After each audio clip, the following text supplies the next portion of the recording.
Right, welcome, guys. Today we're going to be exploring the life, death, and the philosophies of Socrates. So, yeah, let's talk a little bit about the political setting, I guess, at the time. I think that's where you wanted to start, isn't it, Bo? Yeah, I mean, Socrates or Socrates, as our American Oh. cousins insist on Is saying. that what they say? Well, have you ever seen Bill and Ted, the first Bill and Ted? Oh, They call yeah, him yeah, they call yeah. him Socrates in that. Anyway, Socrates. In fact, we're getting it wrong, isn't it? That's the anglicised version. The real Greeks would probably say Socrates, isn't it? Socrates or something. Yeah. Yeah. Anyway, we're going to go with Socrates. He was a man of his time, as we all are, as we are all doomed to be. So instead of just talking about his political thought, I wanted to talk about his whole life and the historical context in which he found himself, because it all really matters if you want to really understand his philosophy and his life trajectory as well. I think we have to Hmm. talk about the Athens of the time and put him in his correct historical context. So Hmm. if I just sort of kick us off there, start there. So we're talking the 400s BC. The best part of 500 years before Christ. So it's a long way back. So the historiography we'll have to talk about a bit in a minute. The sources, how do we know any of this? All that's Hmm. important as well, particularly for Socrates, because he's a difficult figure to get a handle on. But so what happened was the events of the Battle of Marathon and the events of Thermopylae and all that sort of thing, the events people might know from the film 300, all that's already happened. So what it was, the Persians got to Athens, burnt Athens down, but then lost a big naval engagement and a big normal land battle as well, and were thrown out of the Greek theatre. But before they Hmm. were thrown out, they did burn Athens down, right? So that happened just a few years before Socrates was born. So when he was a little kid, during his formative years, I think whenever you look at a historical figure in any sort of detail, you have to look at their childhood, their That's what formative shapes years, you. because What right, shapes you as an individual. It's the building blocks. There's nature versus nurture. We have our innate, some say, sort of biological design for our character and things like that. But there are also factors which shape us. You know how we are growing up, our physical setting, and the world around us. Really, really important, actually. absolutely. That's why I always remind myself that people during World War One, adults during World War One, they're all Victorian people, basically. You know, It's mad to think, actually, isn't it? yeah, yeah. I mean, even Churchill, he's a Victorian person essentially. Mm. Right, he died in his 90s in the 1960s, but his formative years were in the late Victorian period. I mean, I'm a child of the 1980s and 90s, right? Mm. We're talking in the 2020s, but I'm a 1990s person, right? Mm. That's Yeah. how I was formed. When my mind was formed in the 80s and 90s. So for Socrates, he would have known Athens to have been sort of almost some sort of burnt out wreck when he was a little kid, right? And then, so during the first 30 odd years of his life, Athens actually went through what most historians think of as a bit of a golden age, because after they kicked the Persians out, the Aegean Sea, that's the sea to the east of Greece, in between Ionia and Greece, it slowly became the Athenian Empire, basically. And they had a great statesman. Pericles is something like a Robert Walpole figure, even though they had a free and open democracy. And we'll talk about the nature of their democracy. It's very different to ours in a minute. But Mm. even though they had a democracy, they had one dude who basically dominated it and was the main statesman for years and years and years. Pericles, an absolutely incredible figure and person, absolutely fascinating in his own right, Pericles. And so, in the end, Athens became, well, a bit too big for their boots. It's a very low resolution way of saying it, but they kept expanding their empire on and on and on until really they came into conflict with the other big cities of mainland Greece, and Mm. chief among them, Sparta. I mean, it's much like Napoleon and Great Britain. They were gonna clash. It's much like Rome and Carthage, or the Yeah. Americans and the Soviets in the Cold War. They were gonna clash. There's no way they couldn't. It's the Almost, inevitable almost, conflict. almost. Yeah, yeah, yeah. And so that was the Great Peloponnesian War. That's what that's called. And that lasted ages. That lasted like 27 years, best part of 30 years that went on and off war. Jesus, that's so Yeah. long. That's a long war. Yeah, super long. Yeah. That's. Do we know how many? I mean, I guess the recordings at the time. Do we know how many people died within that? Yeah, we don't have the exact numbers of deaths, but what we do have is a great account of it by Thucydides. The two earliest and greatest ancient Greek historians are Herodotus and Thucydides. I've got a big bit of content on my channel, History Bro, and another bit on epochs, on Lotus Eaters, talking all about the Peloponnesian War and the history of Thucydides. And yeah, it's incredible. And I mean, just to cut to the end, to cut to the chase on that, is Athens ultimately loses, but I will give everyone a bit more detail about it. But ultimately, they lose it. So for years, over 10 years, Athens and Sparta had a back and forth, and it was basically a bit of a stalemate until they sort of declared peace for a while, for a few years, and then it broke out again. Okay, so that's how it sort of managed to last so long. Anyway, within the first few years, first 2 or 3 years or so, Pericles was in charge, and Sparta had invaded the whole land around Athens. And so Pericles' plan was to invite all the surrounding peoples to come inside Athens, inside the walls of Athens. Athens had big, high, strong walls, and the Spartans famously were very poor at sieges. They didn't really have any siege engines. So if you were inside the walls of Sparta, of Athens, you were safe. Yeah. So Pericles did that, but it backfired because it was overcrowded and some sort of plague broke out. Oh my God. Yeah. The thing is, when you've got lots of people close together and it's unsanitary, and they had obviously no concept of the germ theory of disease, no idea about it. And then people start dying and you can't really dispose of the bodies very well either. Then you start getting stuff like typhus and cholera on top. And anyway, some sort of terrible disease swept through Athens.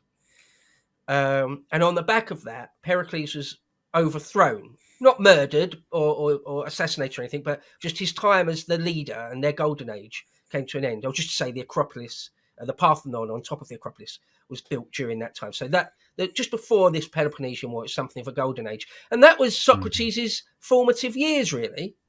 So when he's in his 30s, this happens. And he's even, his father was a sculptor and his mother was a midwife. And perhaps he did a bit of sculpting as a profession as a younger man. When the war broke out, he fought, like most citizens were expected to. He fought a particularly big engagement right near the beginning of the war at a place called Potidaea. He fought in at least 3 big set-piece battles, even saving the life of one of the senior statesmen, a guy called Alcibiades, we'll talk about in a moment. So he was a hoplite. He was a soldier. Definitely got involved in combat, actually saw sword play and stuff. Because we think of Socrates and people like Plato and Aristotle as these old men with long beards, and they're always old. Well, of course, they weren't always old, right? They did things as young men, and he fought in battle and threw the dice high and risked his life and things. So that's the early part of his life. Then, after this plague, Socrates survived the plague. But then there was a hiatus during this really long Peloponnesian War. And this is the time Socrates we're talking now, is now sort of in his 40s sort of time. And he's transitioned into being something of a philosopher. He's sort of given up on the idea of being a sculptor, taken after his father. So say he wasn't all that good at it. He just wasn't all that good at it. So we could now start to talk about Socrates, the philosopher. Now, we know that he was not necessarily a pupil, or a fan is a very modern word, but he was some sort of fan of Anaxagoras. We talked about Anaxagoras in the last one, in the pre-Socratic times. But he went on from that and had his own mind and completely his own thinking. Now, I have to mention this class of people that were around at the time called sophists. Now, today, you might accuse, not you, anyone, one might accuse someone else of being a sophist, meaning that you're sort of using an unsound logic, but very good sounding words, sort of bamboozle them and beat them in an argument. Like if you accuse someone of sophistry, it's like That's it many a sounds politician, isn't it? To be fair. right. Yeah, classic politician stuff. Yeah, yeah, absolutely. It sounds good. If I don't think about it too hard, it sounds good. I can't think of any immediate Mm, holes in your argument, but if I actually analyze it and pick it apart, it's nonsense and illogical and stuff. mm, That's the modern English usage of sophist or sophistry. Back in the 400s BC, there was a type of thinker, usually itinerant, moving around the countryside and charging people, families, often to teach younger people or children about the art of rhetoric, the art of arguing. mm. Now, it used to be up until quite recently, until sort of the 19th century, it was a part of any first class education to be schooled in rhetoric, how to speak in public, how to argue properly. We don't really do that Mm. anymore. It's sort of falling off the cliff a bit, really. It's not really a part of It's, most it's, people's it's, a, education, is it? it's a form of critical thought, isn't it? The ability to dissect someone's argument is the sort of building blocks of critical thought and logic, right? It's Mm, actually really, really, really important. So yeah, it stands to reason that it's completely gone because the majority of people don't have any of that. mm. Yeah, you end up with playground stuff on Twitter back and forth instead.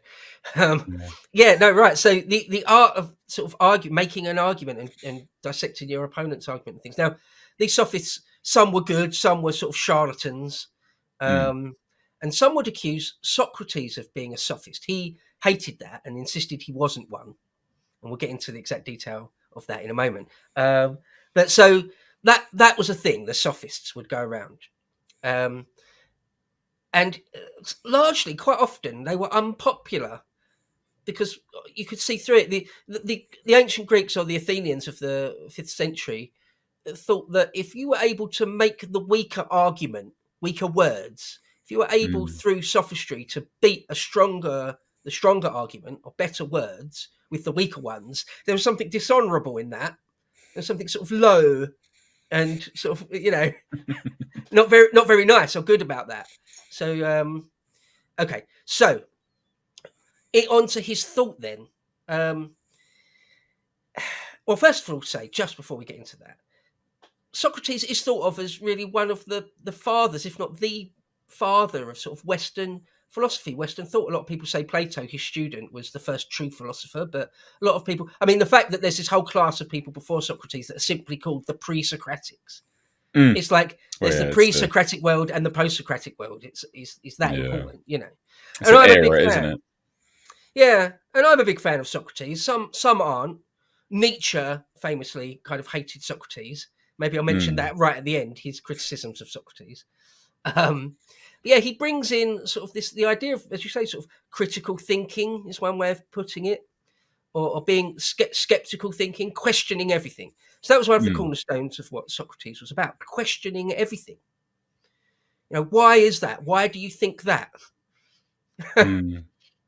Well, Now, that's the fundamental building blocks of all sciences. Actually, mm, we're talking about it, of course, in a philosophical setting, and this is, of course, the channel itself is the state of politics. So we sort of tie it to everything in modern era. But although it's again philosophical, tied to political, the ability to question and the curiosities that people hold is the fundamental building blocks of all sciences, which actually is quite interesting, isn't it? Really, when you compare to our last conversation about the pre-Socratics, there is a crossover with what they were dissecting in how they were sort of philosophizing on scientific elements, right?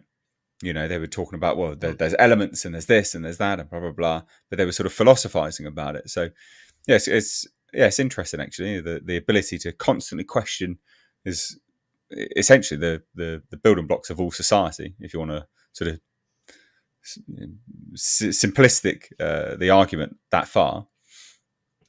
No, absolutely. The questioning of things and going off observation. So Plato was Socrates' pupil, and Aristotle was Plato's pupil. And it's from Mm, Aristotle that we really get the scientific method, really, which is to ask a question, have a hypothesis, test it, use just observation. Don't worry about what anyone else has told you in the past. Don't worry about what the gods Mm. say about it. What can you actually observe yourself?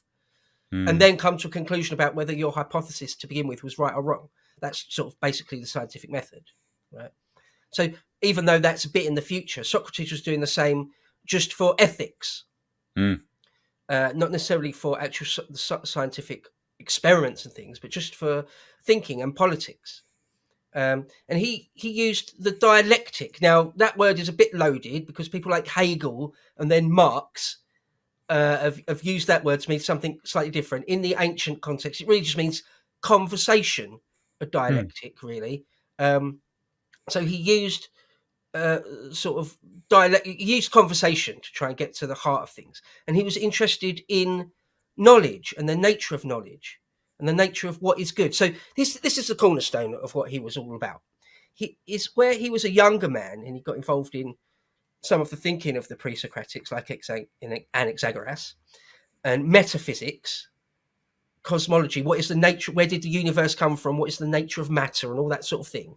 Mm. By his 30s and 40s, Socrates had become less interested in that and more interested in what today we call ethics and what we would today call political philosophy.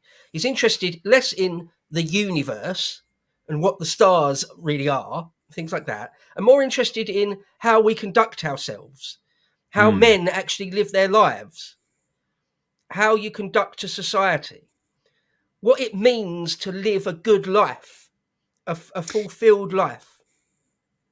You know what? That's really interesting, isn't it? That would end up being his sort of focus on philosophy. I mean, we covered briefly his younger years, but if you look at his younger years to then be, to then compare it to what he sort of focused his philosophical focus on, terrible use of language there. But that's actually quite interesting. It makes a lot of sense that someone would be born into a sort of a destruction of Athens. Athens being just nothing particularly pleasant, and then watching it grow into a beacon, and then also watching it fall apart again. To then compare that to where he sort of focused, his sort of thinking on. I mean, you can see why someone would go there, right? Spend their time Mm. thinking about these types of things, how to be a good person. It's almost sort of moral. Well, it is, ethics and morals go hand in hand, don't they? So, Yeah, no, absolutely. He thought it kind of doesn't matter where the universe came from, or whether the primordial element is water or fire, or whether men mm, are descended from fish.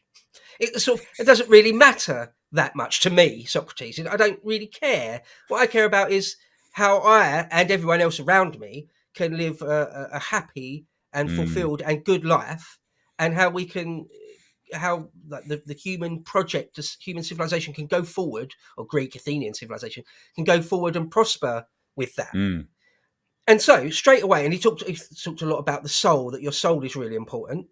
Another thing mm, to mention there is, of course, we're hundreds of years before Christ. So their concept of the soul, or even what happens after death, mm. is completely divorced from Christian ideas about that. We could Oh, a talk bit of Hades, bit of the coin, crossing the river. Ah, yeah. love a bit of Greek pantheon of the gods. Love it. And the idea of the soul, just any Christian ideas you've got about that Mm, will be different to what Socrates means when he talks about the soul. So he said things like the wisest, well, a general truism. The Greeks thought that the best men, were the wisest men. Okay, so that's some sort of given. Now, what makes you wise? Well, to be good is one of those things. So immediately Socrates says, well, what is good? What do we mean by that? What's the nature of that? What does it mean to be good? And then what is bad? Really, what do we mean by mm, that? What is bad things? And he'd just question people, questioning himself and questioning other people. And a lot of people would say things like, "Well, I think good is uh, being rich, being healthy, having social status, being comfortable. Bad things are being in pain, death, being ostracized by your city and by people around you. They're bad things." And Socrates would just keep asking them the question, saying, "Really? Why do you think that? Well, what about in this context? Mm. You know, is it good? You know, you say that like to not do violence is good, but what if someone's in terrible pain, like a mercy killing? So you are doing Mm. violence. So in that context, then to do something violent is actually good. It's not bad, right?" And just keep questioning people. And now some people love that and work with it and deal with it and play with that, and some people hate it, right? Being shown to be wrong. Some people sort of Mm. can't take it. But that's humans' innate sort of disdain for for coming across sort of infallible, isn't it? Really, no one wants to look that sort of way. They don't want to have they don't want to be shown to have issues Hmm. or contradictions either. You know, if they make a bold statement, a bold proclamation, someone says, "What do you think's good?" You're like, "Well, it's to do this." You're like, "Well, what about this?" You go, "Oh." Just fall apart completely. But that's really interesting because in those sorts of quizzical conversations, you really do get down to the nitty gritty of what someone thinks, context dependent.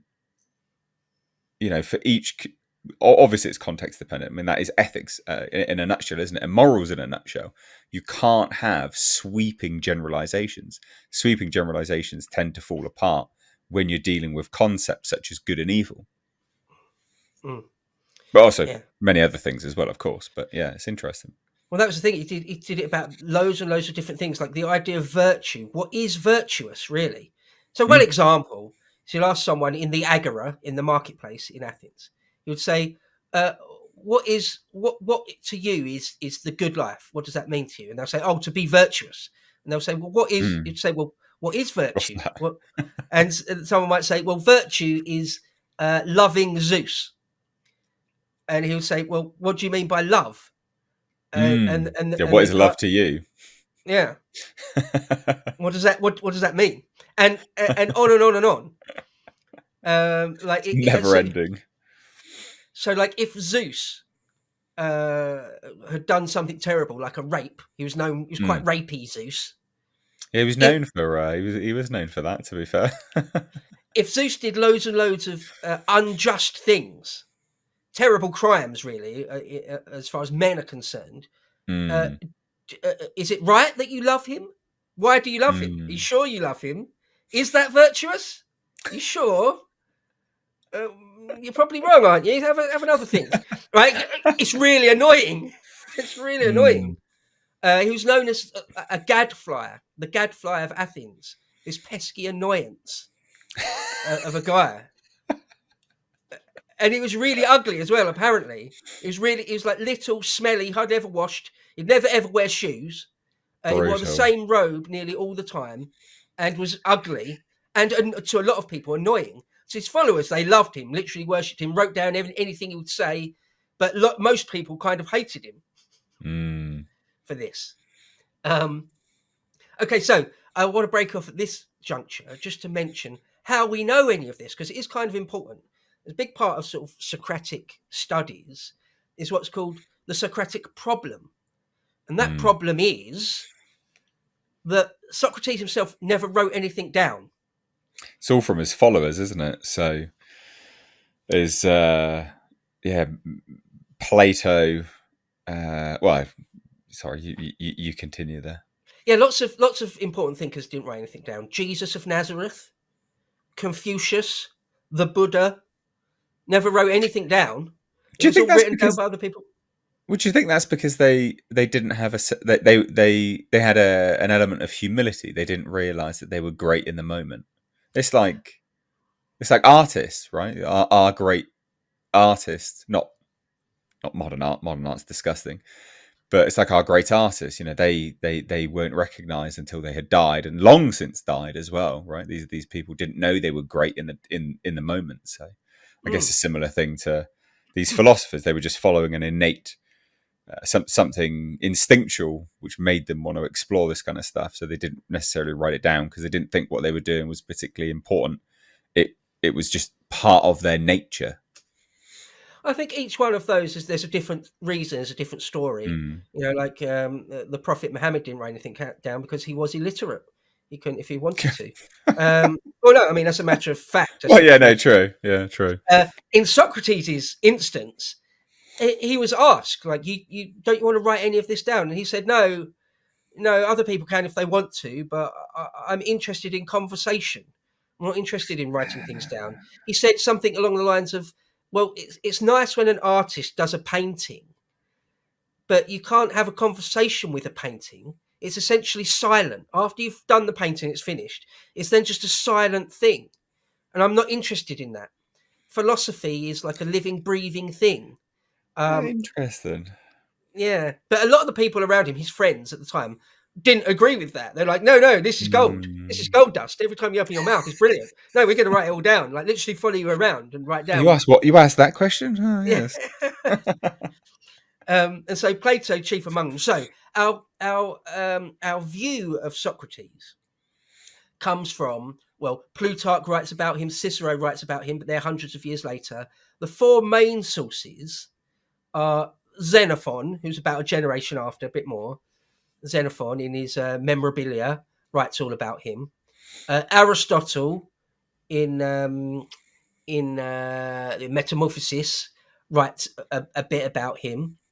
And there's a play, The Clouds, all about him, which is actually a satire and isn't kind Mm. to him, and that's sort of a one-off. But the main one, by a long, long way, is Plato. Plato's dialogues, of which there's over 30 that survive. And a lot of them, especially the earlier ones, are just all about Socrates, or he's in nearly all of them. Like some of the later ones, like Laws, Socrates isn't in. But all the earliest ones, they're just transcripts. Whether you can rely on them is something else, but they're Mm. basically transcripts of conversations, dialogues, dialectics that Socrates had with people. So, for example, probably the most famous one is the Republic. But there's lots and lots of others. I mean, the Apology is one of the earliest ones, and that's actually all about the trial of Socrates. The Phaedo, which is like an account of his very last day before he was executed. There's the Gorgias, the Symposium when he's talking to Alcibiades. There's lots of them. I must admit, even though I've read lots of them over many years and even studied some at undergrad, I haven't read every single one. Some of them are harder to find in print and are much less well known. But like the Republic is one of the most famous one. Book 6 or 7 of the Republic. So historian scholars have argued about what is truly the real Socrates. What did he actually really say? Because these accounts don't all agree. The Mm. picture we get of Socrates in Xenophon is a bit different to what we see in Plato, and even within the dialogues, the various different dialogues of Plato, Socrates seems different and actually makes different arguments. Now, it's all very well that people can change their mind and should change their mind over the years. That's one thing I'd say to anyone young out there. Feel free to change your mind about big things Mm. during your life. Oh yeah, 100%. Right? Everyone knows I'm a big Ayn Rand fan. Everyone knows I'm really a libertarian, but I've changed my mind and I'm embarrassed to say so. No, just do it. Just come out and say it. You've grown. Own it. Yeah, definitely. So anyway, there's all different views, and to cut a long story short, because there's a ton written about this, and I actually don't find it massively interesting when there's a number of things to talk about Socrates. But the idea that professional scholars think that the earlier dialogues of Plato are closer to the true Socrates, and the later ones, it may well be or probably is actually Plato's ideas that he's just put in the mouth of Socrates. Nonetheless, all that has to be mentioned if we're going to talk about Socrates. All right. So moving on then. He would talk all about all sorts of things, like the nature of justice was a big one. if anyone's interested in further reading, I would advise Frederick Copleston is one of the gold standard on the history of philosophy, really.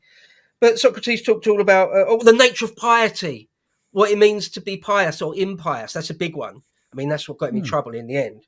Yeah, the nature of Hmm. justice, the nature of friendship, the nature of what it means to be a good friend or to be a good father. You know, like to be a good friend is to always be honest with your friends. Well, what if for his good you lie to him? Hmm. Right, all these things. There's so many different examples, and the different dialogues usually deal with a different thing each time. Okay, so if we could get a little bit back into the politics of things. So I mentioned a figure called Alcibiades. Now, after Pericles, he's the next really, really important Athenian politician. He's a young man, and apparently he was very, very big and strong and ridiculously handsome, right? Like, really, like everyone wanted to be him or be with him. And he was rich, he was an aristocrat, and everyone loved him, right? Okay. Now, now in Athens at the time, there were, very broadly speaking, two political factions: Democrats and non-democrats. Those that thought that the democratic experiment Athens was doing was a great and good thing, and those that didn't thought it was sort of inherently dangerous. Now, Alcibiades and Socrates were in that camp. Socrates didn't like democracy. Hmm. He thought it was or the way Athens was doing it anyway was a bad idea, and the way they were doing it was something close to a true democracy. For a start, it was only men, and then it was only full citizens, and then it was you only could really vote if you were of a certain age and had a certain amount of property. But once you reached all those, you had as much say in government as anyone else. You could actually Hmm. be a senior magistrate, and they had law courts. Sometimes as many as 4,000 court trials going on a year, so that's multiple ones per day, and sort of Bloody hell. anyone could be the judge. You could be picked almost at random to be a judge.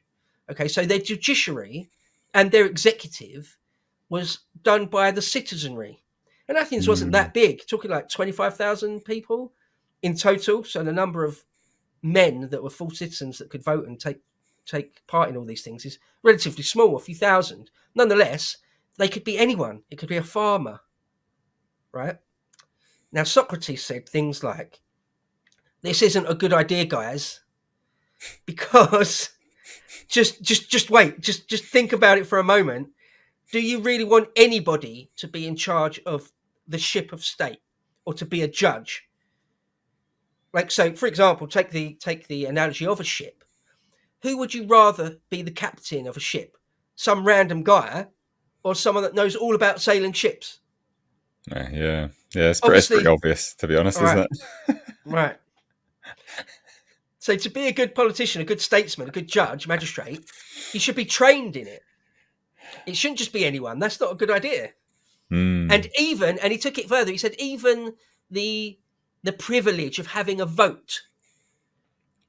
You need to be taught. You need to have some sort of wisdom, some sort of knowledge before Hmm. you're allowed to vote, because otherwise you're a fool and you'll vote foolishly. We've abandoned that, haven't we, these days? Unfortunately, we have. Yeah. But that's definitely something which, yeah, should be picked back up, I think. He would say that democracy is only as good as the education system that surrounds it. Hmm. Interesting, isn't it? Because that's a way to destroy democracy as well. Mm, yeah, Make and everyone dumb. Make everyone yeah, incredibly stupid. he said, you know, if the electorate aren't informed, they're going to make bad decisions. Hmm. And another I thing wonder that's where we've seen that in life. Hmm. mm, mm. Well, it's the fate of most democracies or republics that have been to collapse for Hmm. one reason or another, with that at the heart of it.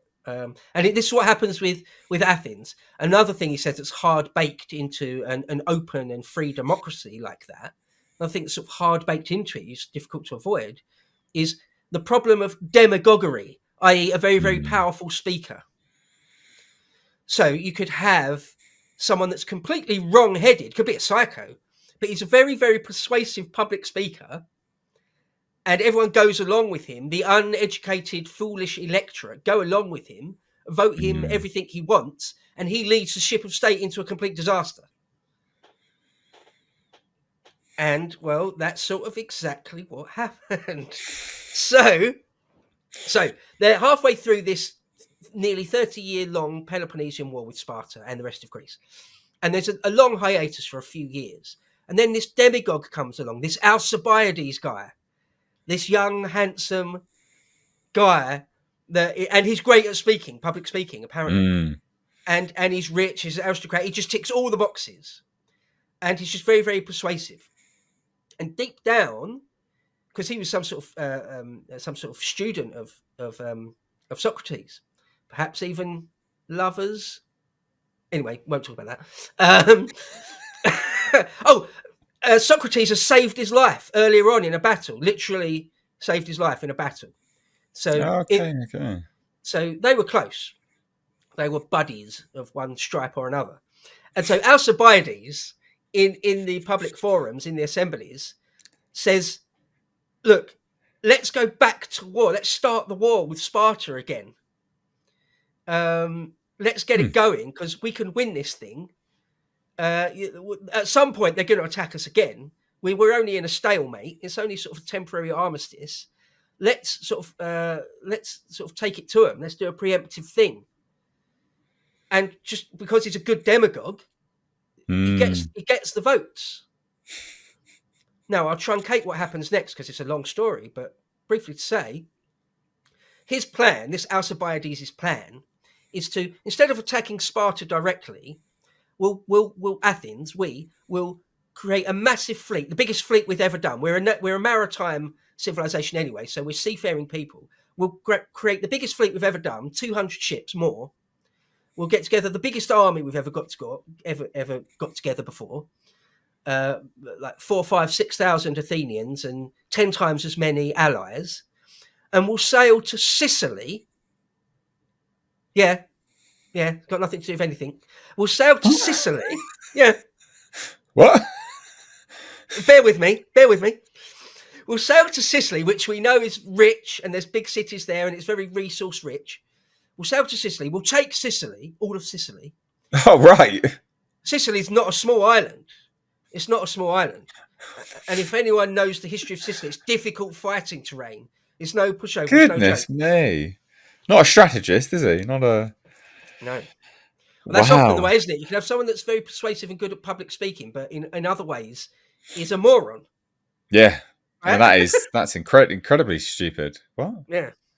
So he says, okay, we'll sail to Sicily, and then once we've taken Sicily, we'll then have so much money and resources and so much power that the final act of closing in, surrounding, bringing the dragnet in and around Sparta will be irresistible. We'll have so much power and resources and money after we've taken Sicily that, and Sparta have got designs on Sicily themselves. We can't let them have it as well.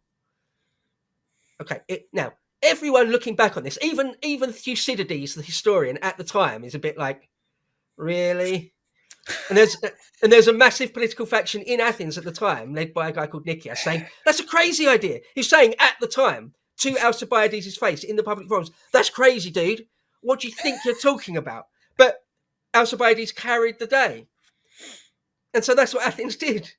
They sort of spent all their money and resources and blood on doing this Sicilian expedition. And it was a complete disaster, and they lost nearly all their ships, and nearly all their men got penned into a quarry in Sicily, and eventually all killed. Good times. I mean, that's... Complete disaster. Alcibiades himself managed to escape, but fled to Sparta and started giving Sparta all the intelligence of what Athens had left and what their plans were. Complete traitor and turncoat. So, and he was, and Socrates is... Everyone knows Socrates and Alcibiades were thick as thieves. So when all this happens, Socrates goes from being just an annoying gadflyer, asking too many annoying questions in the marketplace, to being like this dude, like, we kind of really hate you, and we know Mm. that you influenced Alcibiades in all sorts of ways. Yeah, sort of becomes the vessel for their anger, doesn't it? Bit of a scapegoat, beginning to be, yeah, Yeah. yeah. Okay, so the war doesn't end for another 9 years, still. But to cut ahead on that, because cut ahead on that, by the year, what is it, 406? Oh no, by 404 BC, Athens, they slow, all their power ebbs away. And in the end, Sparta and their allies close in on Athens itself and defeat Athens and take it, knock down their walls. Athens had a Mm. really long, really big, powerful wall all around it. And then the port of Athens, Piraeus, is a couple of miles away. Athens is a couple of miles in sea, inland. And the Athenians had built two really long walls all the way down to Piraeus, and then around Piraeus as well, so that Athens and Piraeus and a little causeway between it was all enclosed in a wall, so they could always be resupplied by Quite sea. smart. Yeah, the Spartans knocked down all of that to the ground. So Athens basically militarily is absolutely 100% defeated. Mm. Okay, so when something like that happens to a city-state or a country, being completely defeated, like Germany after World War II or Japan after World War II, okay, that's like a collective trauma, isn't it? That's traumatizing. Mm. And it's just you go through a crisis a crisis of confidence, right? Mm. Everything you thought you might have known is wrong. You know that Athena and Poseidon would look after us because we're the Athenians. We can't Mm. lose. You just did. You just did. Yeah, and so this idea that someone like Socrates, who didn't stop for one moment asking his annoying questions about what do you think it means to win or lose, or justice, what does it mean to be Have we right? really lost? Like, yeah, have we? What do you think you mean by that? People didn't want to hear it. People didn't want to hear it, right? It's like you're rubbing salt in the wounds, dude. Yeah, we lost clearly. Come on now. Okay, so a couple more quick things on the politics before we go back to the philosophy. After this happens, relatively shortly after, the Athenian democracy falls apart. Because, as I say, they're a crisis of confidence. Their very democracy falls to pieces and is replaced by an oligarchy or a tyranny of 30 men. The 30 tyrants. Yeah. The 30 tyrants, right. So that didn't last that long. That lasted less than a year, maybe about 8 months. But in that time, these oligarchs, these tyrants, it was sort of some sort of reign of terror, something a bit like what in the modern day we might call police state, something like that. It was very bloody. There were lots of political murders, lots of stealing of other people's estates and properties and money, and it was a bad time. It's just a bad time.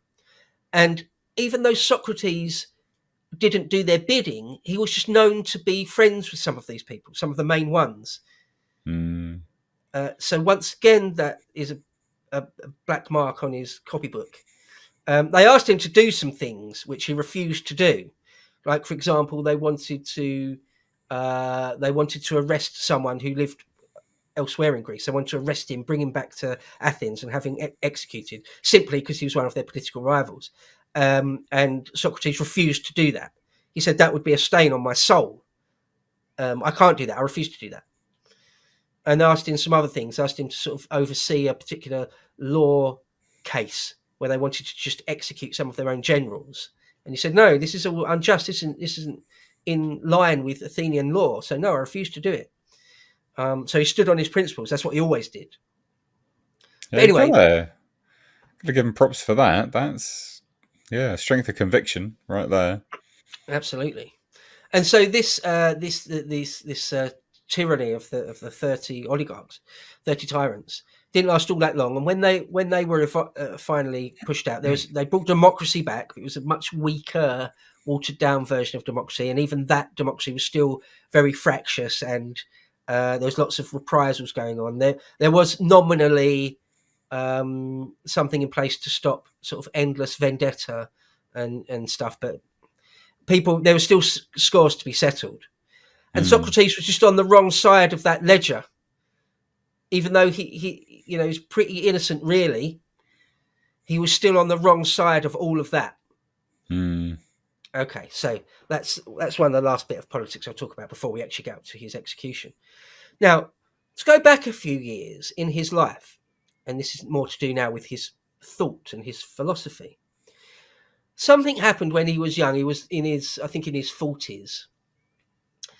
In ancient Greece, they had the Delphic Oracle, the Oracle of Apollo at Delphi, in the middle of Greece. And you could go there and you could ask the oracle questions if they deigned to see you. And they were supposed to give you the answer directly from the gods, from Apollo. Now, there's whole books written about this, whether they're complete charlatans, whether the women were high, or what it was. There's lots of different accounts, and it's an odd thing, the Delphic Apollo, the Delphic Oracle. So I won't go into that because there's lots that could be said. But one of Socrates' closest friends, someone he grew up with, went there and said, "Is there any man wiser than Socrates?" And the oracle said, "No." Just that, no. So he goes back to Athens and he says, "Guess what, Socrates? The oracle says you're the wisest man in the world." Now, it seems, this is my take, and not just my take, lots of people say this, but my particular take is that can't be underemphasized, that put the zap on Socrates' head. Like, his whole world changed, it seems, at that moment. Because that's when he stopped. He went from just a very thoughtful kind of wannabe philosopher to his whole life, his whole worldview, his whole raison d'etre, his whole reason for being now was about being wise and about being a philosopher and about being a good man and the nature of the soul and the nature of what it means to be just and pious and all these things. Sometimes it happens, doesn't it? I mean, you must have had it in your own life. We all do, I guess. I know I have. At some point, you hear something that you hadn't heard before, and it changes immediately. Changes the way you view the world. You have epiphany moments. Whether you're conscious of it at the time, or there are pivot points, keystones in the building blocks, the wall that is your linear life. And without that keystone moment, without that epiphany moment, the rest of it wouldn't have been built in the way that it did, if you want to philosophize about it, with a bit of imagery there. But yeah, no, we all have them. But it's that sort of self-awareness, whether you look back and you recognize at what point something has changed for you or not. But yeah, you are right. Yeah, we all do have them. Yeah, it definitely happens. You read something or watch something or hear something, and it just speaks to you. The right combination of words were used at just the right moment in your life, the sliding doors of your life. Right frame of mind that you've got. And it's like, wow, okay, I see everything differently, or I see a big chunk of things completely differently now. Or like something clicks in your mind. It's like, I want to be a movie maker, or I want to be a novelist, or a content creator, or whatever it is. Something clicks in your head, and you're like, right, that's it now. Yeah. And sometimes that sort of thing can send people mad. Sometimes people fixate on one thing. They hear about this one thing. They hear about, I don't know, some little detail about the Great Pyramid, and they're obsessed with that for the rest of their life and can never get off that track. They're obsessed with that one thing. So anyway, something like that seems to have happened to Socrates when he was told that the oracle had said he's the wisest man in the world. Because he said, that doesn't make any sense to me. One, what does the oracle mean by wise? What does that even mean? What did you mean when you asked it? Because that could interpret the outcome. Yeah. And how can I possibly be when I know nothing? So that's a big, big cornerstone. Perhaps the most important cornerstone of all of Socrates' thinking is that the limit to knowledge is that I actually don't know anything, and I'm honest with myself and the world about that. I don't know anything. When I'm asking you all these questions, it's because I really want the answer. I don't know.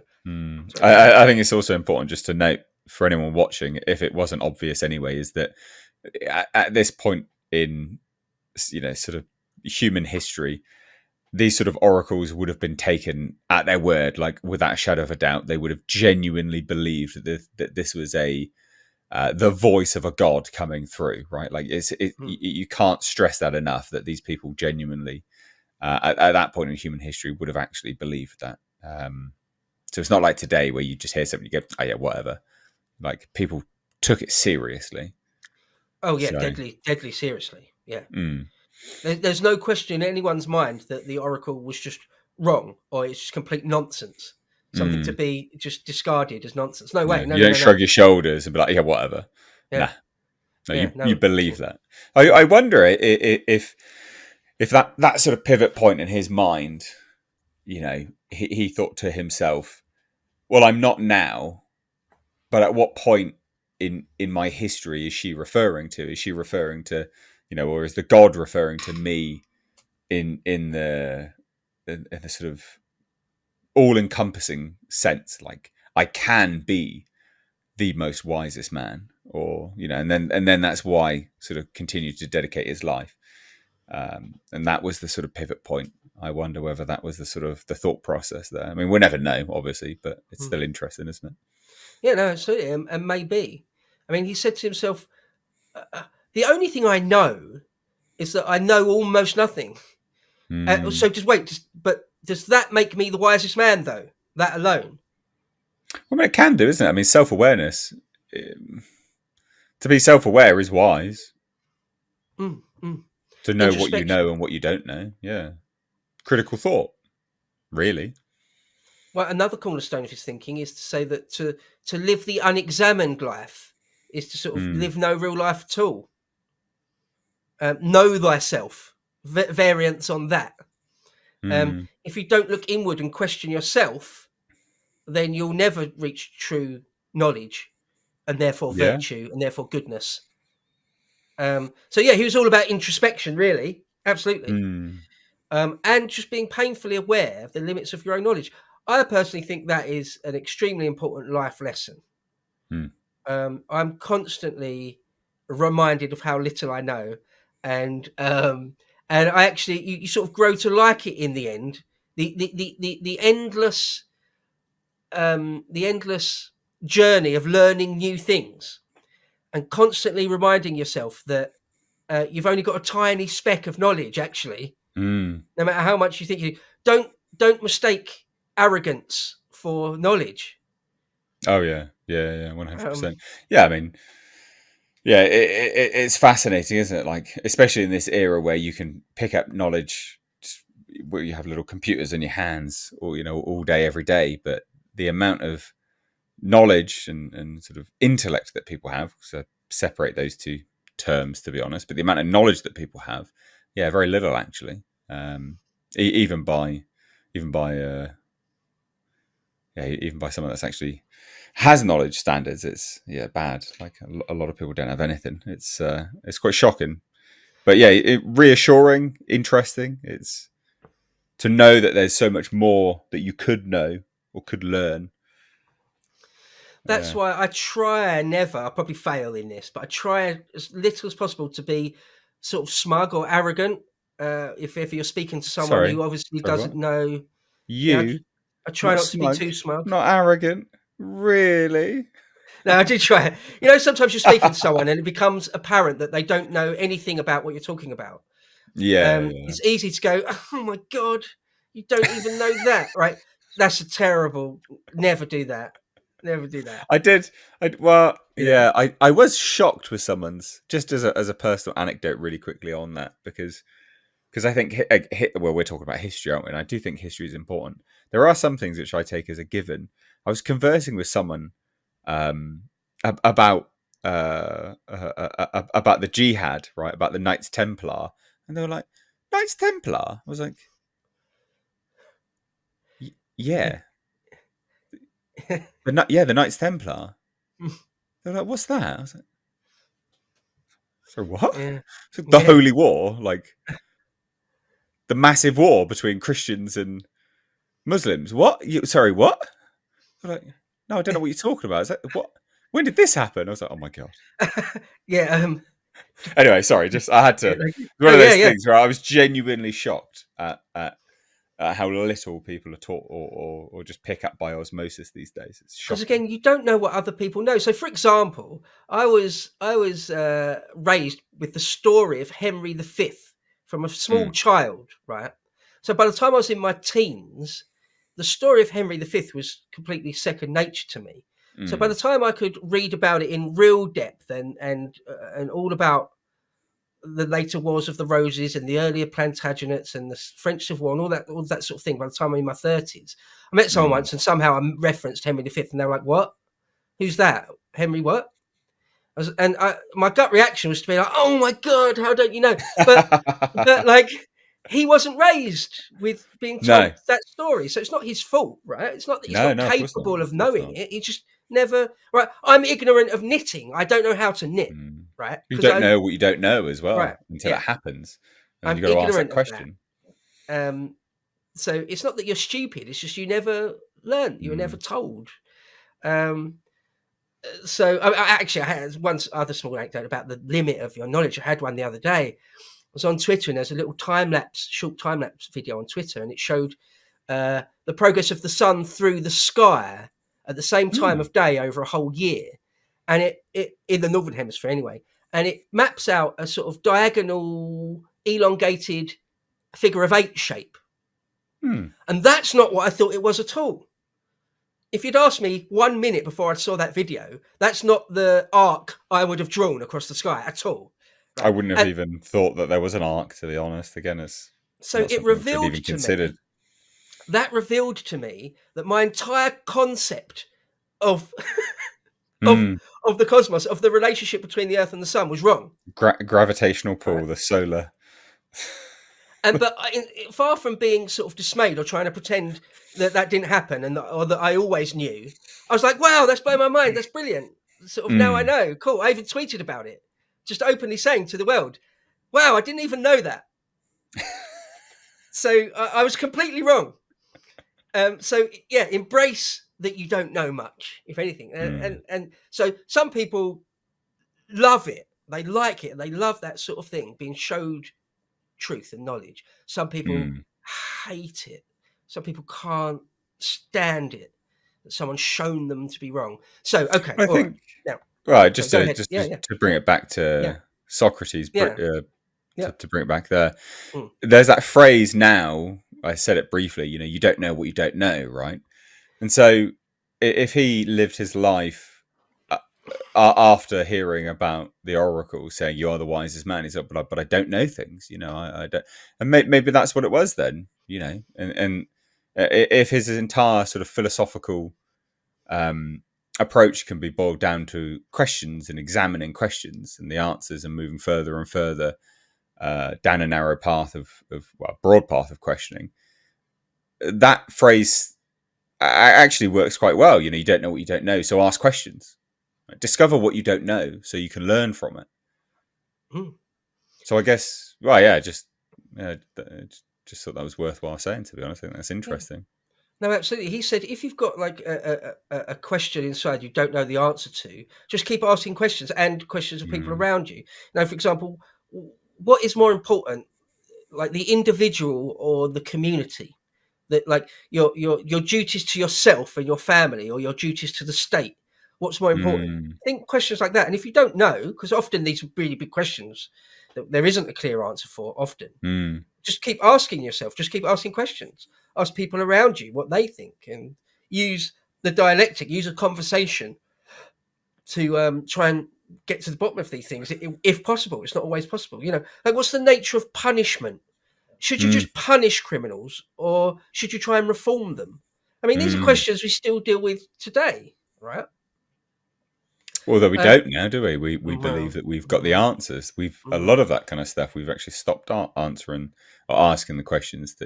We believe we've got um, a locked in process, which I guess in some regard is why we're seeing our civilization decline around us, because we're no longer asking the questions and refining the process. Just to yeah. bring it back to modern day stuff briefly. Yeah, yeah. Bring back to modern day. What? type of person should be a politician or a senior politician. He Mm. said things like, what would you rather have? A politician that's a bit like a doctor who's going to say, look, these are the problems we face. And in order to fix them, I'm going to have to do bad things. I'm going to have to make you take really nasty medicine and make you Mm. stop eating all the nice things you love and maybe even do surgery, which is really painful and things. That guy, Mm.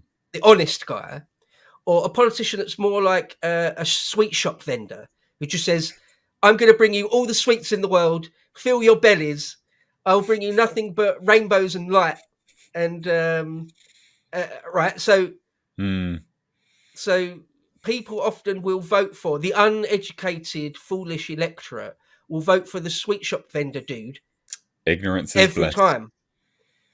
It's Gibbs, right? Mm. Most people just want Gibbs. They don't want to hear the bad news. Yeah. And in fact, it's the doctor type of politician who's the more serious one, who will actually Mm. is obviously the better choice. Obviously, Yeah.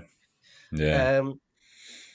people don't always want to hear the truth because it's Uncomfortable difficult. Because it's truths. difficult, yeah. Okay, so when Socrates hears about the oracle, it sort of puts a zap on his head, as I said, and so he goes round. He decides he's going to go round Athens even more than before, and sort of interrogate, have conversations with all the people that are thought of as the most wise, and see what he can see if he is indeed the wisest. So first of all, he went to sort of senior politicians, political figures, and asked them about things, and asked them why they think that, and on, and found that they weren't really all that wise. They claimed to know things that they just don't. Mm. And then he said he went to sort of the great poets and writers and dramatists, and they weren't much more wise, even about their own discipline.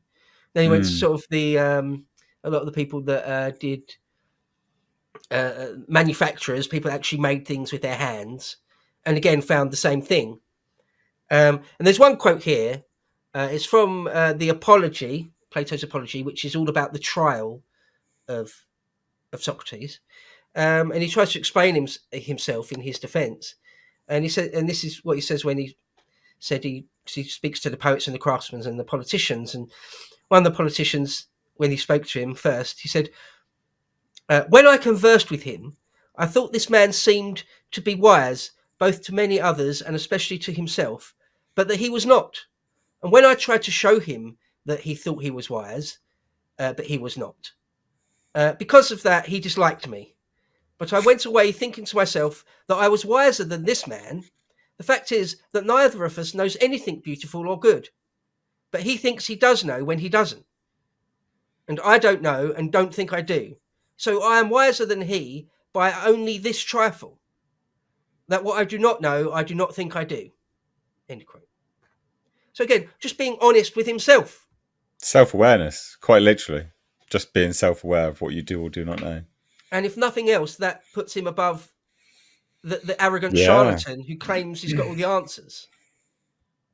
Yeah.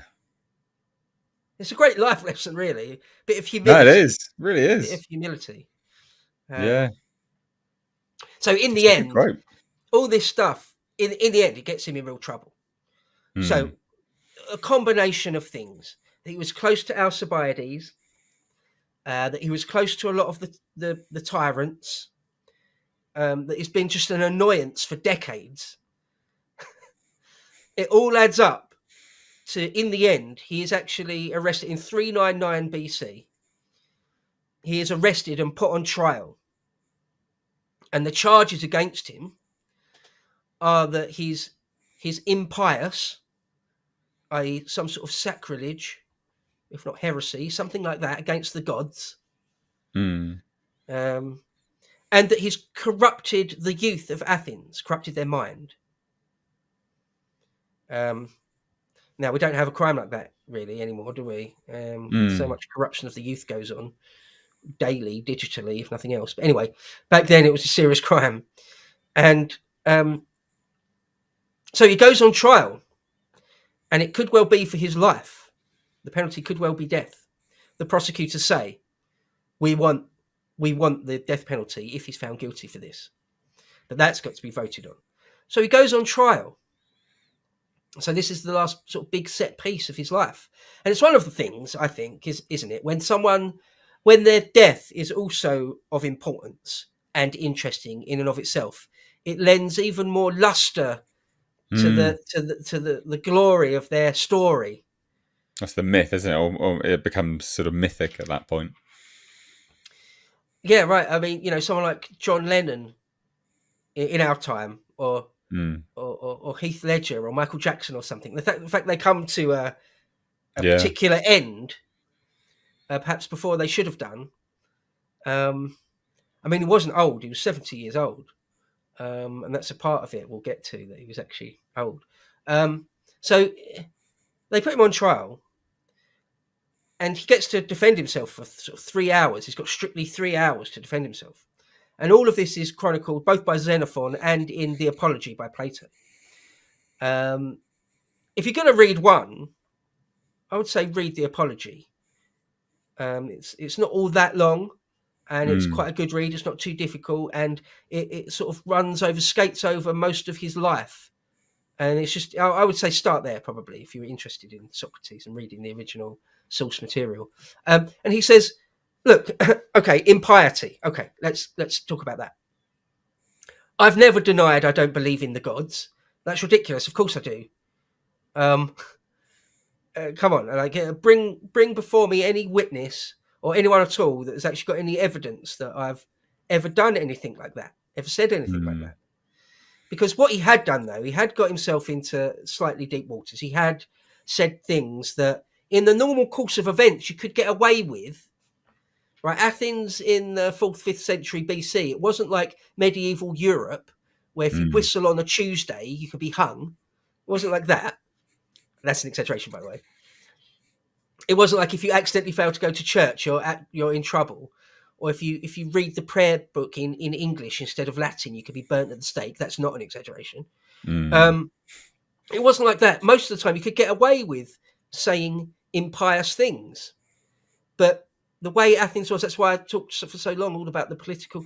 They'd just been absolutely defeated by the Spartans, and they'd just gone through this 30 tyrant thing. And it's a time of crisis, absolute crisis of confidence, political crisis, military crisis, the whole kit and caboodle. And they're making some sort of scapegoat of him. And what he had said, or in conversation with people, were things like, are you sure the gods exist? Just things like that. It's like the patron saint of Athens is Athena. In the Parthenon, there was a giant statue of Athena, giant. It's like, well, where was Athena when the Persians burnt the place to the ground? Where was our Athena then? Where was Athena during the plague? She didn't help us out then, did she? Does she love us? You sure?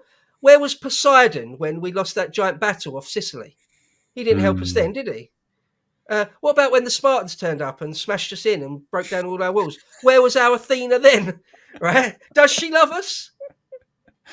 Is it worth doing endless sacrifices to her? What good has that ever done us? Just asking these questions, right? And so his prosecutors, his detractors, will say, "Look, you said that. You said that. That's impious." Sort of is. Usually, there wouldn't be too much for a problem, but what it's like on trumped-up charges, pun intended. On trumped-up charges, when they want to get you for something, when the state wants to prosecute you for something, they'll find something. Oh yeah, 100%. And the other thing about corrupting the youth is that where he was old, for decades, particularly younger people, had been following him around. He was famous, absolutely famous, for being one of the wise men of Athens. And that when he is in conversation with someone, it's gold dust. And you've got to listen to it. It's great stuff. And he makes these arrogant elder statesmen look stupid. He's great. We love him. Right? It's an avant-garde thing for the young people to follow. Right? And so they would say, and in fact, one of the most bloody of the 30 tyrants had been one of his pupils. And And they said, look, you're putting all these crazy ideas in the heads of young people to like question the nature of democracy. We're a democracy again now, but you're guilty of talking for decades about how crap democracy is. Um, and that's the tip of the iceberg. You keep talking about how the nature of justice, like our very nature of justice, what it means to be just. Like, what's all this talk about reforming criminals? Like, that's not right. We don't think that. We punish people when they do crimes. What are you talking about? Like, you're perverting. You're subversive. You Mm. really are a subversive, Socrates, and we're going to make you finally answer for your crime. So he does speak in his defence, and he sort of dismantles them really, really well, just saying, "Come on, look, it's nonsense, and bring any evidence and witnesses against me. I dare you," all that sort of thing. And so, in the end, it was a kangaroo court, and it was trial by jury. The jury was 500 Athenians. Again, much more like a direct democracy than what we have today. 500 more or less randomly picked Athenians. But they don't live in a vacuum. They know the Mm. politics that's going on at the time, and they know that Socrates is being made a scapegoat of, and all this. There's loads of different layers. That's why I've spent a bit of time trying to set it up. There's loads of Yeah, different yeah. layers going on. And so when the vote came in, it was very close. Some say it was within 60. Some say it was only within 6 Wow. votes of losing, but he was found guilty just about. Socrates said, he said, well, the fact that it was so close, I take that as a victory. I assumed it would be a total slam dunk. I thought it'd be 500 to 0. So the fact that it was close, I basically won, didn't I? And so after that, he's been found guilty of these crimes. Now, after that, they then have to have a whole nother vote about what the punishment will be. And the prosecutors say it's death. It's got to be death for that. But it probably wouldn't have been. The norm for that sort of crime would usually have been either exile or a big fine. So Socrates once again gets an opportunity to speak in his own defence, what he thinks the punishment should be. The prosecution say death. The defence himself gets to say his side, and he says, well, my punishment I should know be this is should comedy gold. it should be 3 meals every day for the rest of my life in the agora. Because I haven't done anything wrong, and I still, even though you found me guilty, I still don't accept I did anything wrong. In fact, I've done a service to the state and to all the young people, so that should be my punishment: free food. How about that? Completely unapologetic, like almost comically unapologetic. No, I don't You gotta accept love that I've it. done anything You wrong. Yeah, gotta it's love great. that. That's brilliant. So my punishment, they feed me for the rest of my life. Thank you. That'd be great. Cheers. No, I do love it. It's brilliant. Oh, that's amazing. Isn't there recounts of him suggesting like one piece of silver as well, like his Yeah, entire worth, according to him, his entire sort of worth at that time. yeah. In the apology, the court basically says, "Well, stop being stupid." Yeah, very funny. Ha. Well, now really, what really though? What do you what do you think your punishment should be? And he goes, "Oh, all right. Well, all right. 1 bit of silver then. I've only got 1 bit of silver to my name, so I'll give you that." And he goes, "So some of my friends, like Plato and some others, they could scrape up probably 30 bits of silver. Well, I'll give you 30 bits of silver. They're good for it." Again, still very unapologetic, right? Mm, It's not contrite. He could have brought in his wife and sons and had them plead for him, crying and things. That was the norm. He didn't bother doing any mm, of that. He didn't bother standing on his record the fact that he'd fought in battles for Athens. He didn't really, he mentioned it, but he didn't really stand on that very much.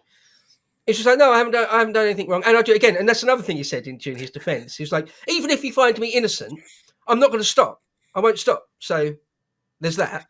Bear that in that's mind. amazing. Yeah, Absolutely amazing. No, no, no. I'm good. No, I'm yeah, happy with the life I've lived. I'm going to keep going.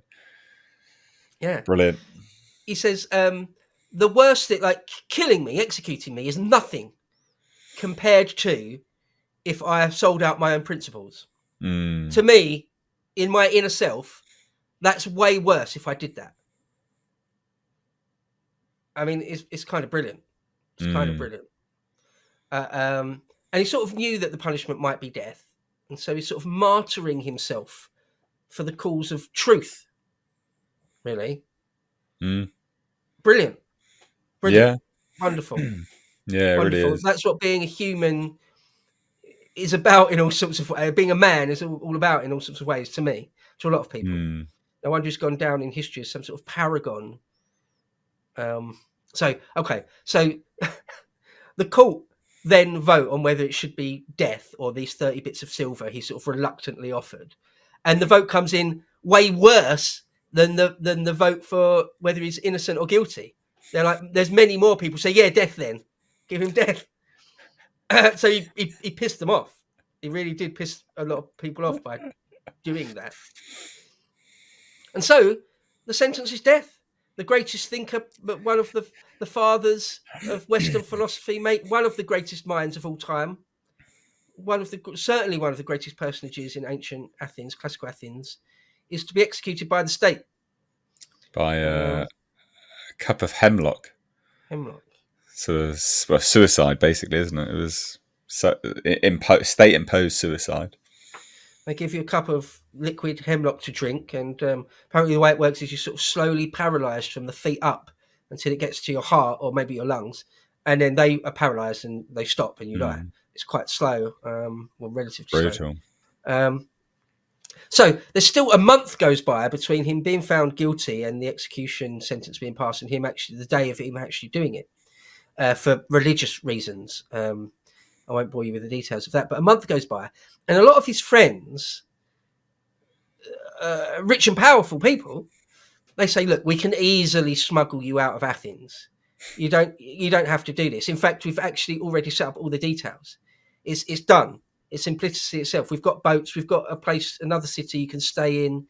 Don't worry about the money, and don't worry about any money for the rest of your life. Everything's covered. Just don't do this. You absolutely don't have to do it. You stood your ground in the trial. That's what history will remember. Think of your sons. You just don't have to die at all. You've done everything that you should have done to, stand on your principles." And he's like, "Nah, no, the law has been passed, and I've got to abide by the law. And I'm old now. I'm sort of done. I've done everything I want to do. Basically," he kind of says. I'm okay with it. I've made my bones. No, I'm going to go through with it. And the people that got me in this place, this is going to hurt them more than me. And I'm not afraid of the unknown. Nobody knows what happens after death. Nobody knows, despite what many people claim they know about the underworld, about the next life. But nobody knows. The truth is, nobody knows. And I'm not afraid of what I don't know. I cannot be afraid of what I don't know. It might be brilliant. If all the people that have ever died are there, like Achilles and Odysseus and Pericles, it'll be brilliant. And if it's just like if it's just a dreamless sleep, if it's just like losing consciousness and it's absolutely nothing, it's just oblivion, but a painless nothing, well, that's not too bad. That's not too bad. It's actually better than life. Life is sort of a pain in the arse. It's sort of a painful, like drawn out agony life in all sorts of ways. If it's a dreamless, painless sleep, that's fine. And if it's an underworld full of heroes, then that's fine as well. So, and either way, I don't know, so I'm not scared of it. And they were like, they were all like, "Please don't, though. We all love you so much. And you've still got at least a few more years to sort of impart your gems of wisdom." And he just wouldn't have it. He just says, "No, I'm going to do it." But that in and unto itself is a gem of wisdom, isn't it? Really, standing on your principles, being full of conviction on it all, and just that as a parting gift. Hey, I don't know what I don't know, and at the end of the day, life's pretty hard, and if death is surrounded by everyone else that had died, I mean, think of all the knowledge I could learn from them. It just goes on and on and on at that point, doesn't it? Or I could just be asleep. So who cares? I'm done. Yeah. He says,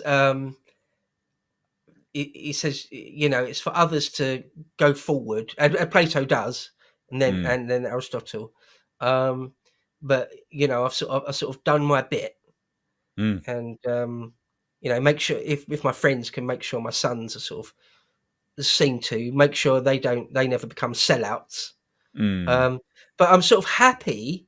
Apparently, literally, like in his last moments, people were weeping and stuff, and he was happy more or less. And he said to his friends, "Look, I sent the women away an hour or so ago because they were all weeping and crying. I don't need this. Stop crying. It's not that bad. I'm okay." Yeah, and what a legend. yeah, and to martyr yourself. The last point I'll make is just about deliberately martyring yourself, knowing that you don't have to die, and yet you Mm, do anyway. A lot of the Christian martyrs, that was the case. The Roman authorities will say, "Look, just accept the cult of the emperor, and we'll let you live. mm. Just accept there's more than one God." And then you can go away. We don't even care if you really mean it deep down in your heart. Just Just say say it. it. Just say it, and we'll let you go away and live. And they're like, "No, no, there is only one God." And they're like, "Well, we've got to execute you now." And they're like, "Do it then." Yep. Well, that's the true martyr. Well, that's sort of what Socrates did. The version of that. Yeah. Um, some people think that's a complete waste and stupid and insane. And some people think it's the most noble thing you could do. Uh, I think there's something there's something to be said for standing on your principles, right? Knowing fully what the punishment could be. Obviously, he knew because justice had been justice, but the result had been given to him, the verdict. But yeah, to stand on your principles. There's something admirable about that. no, absolutely, I completely agree. Another great example of that is Cato the Younger. I did a bit of content on him, exactly the same, Mm, perhaps even more so than Socrates. So no, it is a wonderful thing, really. Luther. There's many examples throughout history where people have done that, knowing that they could may well or will pay the ultimate price for it, mm, and yet doing it anyway in the full knowledge of that. I mean, there's bravery, and then there's that sort of bravery. I mean, yeah, well, it's just a different league, isn't it? so I suppose one last thing to sort of round it out is to say that not everyone is a massive, massive fan of Socrates. Some people um, didn't like his philosophy, his thinking. Nietzsche said that he was sort of that whole strain of thought, sort of the rise of reason over instinct is bad. The idea of sort of constantly, endlessly being skeptical and questioning everything is not really the right way to go. That you should follow your instinct more. Mm, Uh, yeah. I'm not a big fan of Nietzsche. Some people mm, on the right are, but I'm no. not. I'm not. I think that there's Um, that's just blind stupidity. well, right, yeah, I mean, it is, isn't it? I mean, you could argue about it not being, but I mean, someone's instinct doesn't necessarily mean that that's the right way to go. I mean, their instinct could be to run in front of a car. Oh, well, you're dead then. right, right. This just a moron's take on the world. Quite frankly, it's like, oh, just instinct. No, no, no, no, no, no. And Sometimes Nietzsche it's said, instincts to devour burgers, but then you're just going to end up incredibly fat. You should practice control, and there's a lot to be said for control and reason. And yeah, anyway, sorry. my instinct says I like being drunk, so I'm going to be drunk every day until my health fails. Yeah, great. Yeah, Yeah, real well done. smart. Good Yeah, one. Yeah, yeah, well done. Yeah, nice. Nietzsche said that the very idea of having to argue your case, that's weak. A strong man just does it. It doesn't need to convince anyone. It's sort of a cheap and weak thing to be a sophist, to use clever arguments to Mm, convince people of things they wouldn't otherwise think. That's somehow weak and cheap. Um, Despite that's how Nietzsche did it. Nietzsche's writing books of philosophy, just like Socrates. Not mm, that Socrates wrote books, but you get the point. So yeah, yeah, yeah. just did want to point out that Socrates does have his critics, but personally, I'm a fan, and if nothing else, he's the linchpin to sort of Western philosophical thought. That Mm, from him comes arguably even more pivotal figures and schools of thought. such as the Academy, Plato's Academy, and then Aristotle and the scientific method, and on and on and on. The amount of influence that Platonic thought and Aristotle had on the medieval world and on the Renaissance, the rebirth of classicism, it cannot be underestimated. And they owe it to Socrates in various ways. So he's absolutely pivotal figure. And if this channel is gonna be about the state of our modern world, the state of our politics and our thinking, our mind space in the 21st century, there's no finer place to sort of begin the journey than with Socrates.